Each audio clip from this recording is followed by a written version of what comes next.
រក្សាចិត្តអ្នកហោះហើរដើរទៅណា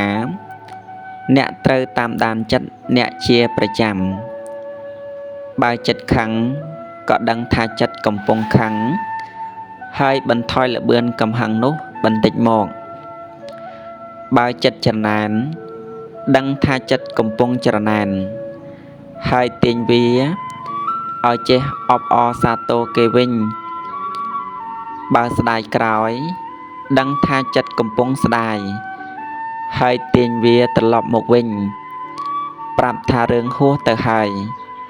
កុំស្ដាយអីបើចិត្តល្អក៏ដឹងថាចិត្តល្អ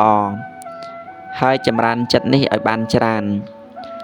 ធ្វើជាប៉ូលីសតាមដានចិត្តអ្នក